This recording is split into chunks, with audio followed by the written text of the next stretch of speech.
Post-purchase series. Now, this is one of my favorite email automations. It is the most undervalued and overlooked email automation of them all. Now, the reason why is because everyone is going after acquisition. Everyone wants that first sale. But the real magic happens when you actually get a customer that buys time after time after time. Now, this happens with the post-purchase series.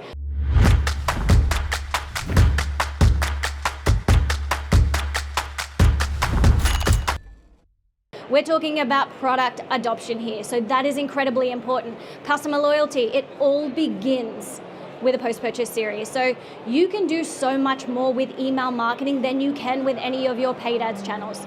You're able to show up in a way that you can't with paid ads.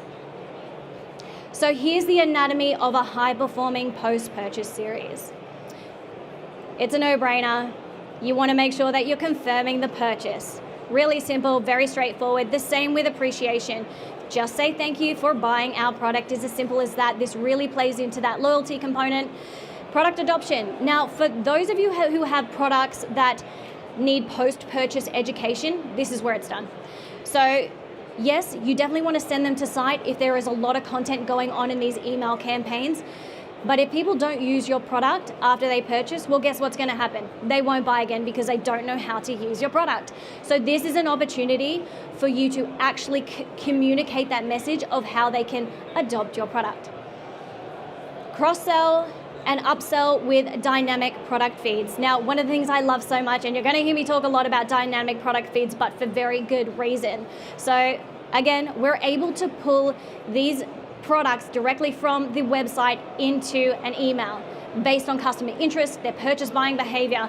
It's incredibly powerful. You're able to show them exactly what products will pair nicely with the product that they've already purchased. It's a no-brainer. You're going to get more sales. This is your opportunity to lay the foundations and do the groundwork to get that second sale. Review requests. Now, a lot of people aren't really looking at this and leveraging it. It's incredibly powerful, especially for future social proof opportunities. So one of the platforms that we like to use is Yoppo. Highly recommend leveraging Yoppo if you are not. It's great for tech stack consolidation. So we're actually able to collect reviews from the post-purchase series. So again, Yoppo, check them out. I'm not an affiliate, but it's one of the best performing when it comes to email marketing for DTC brands. If you're capturing reviews, imagine what you can do with those reviews. We already know with paid ads that we're able to showcase those reviews as a part of the copy or sort of integrated in the design component. But how are you actually capturing that data? What's triggering someone to actually take that action? It's email. This is where you do the groundwork for your brand growth. Lifetime value focus. That's what the post-purchase is all about. They have just purchased your product. So you really want to build in that customer loyalty as much as possible.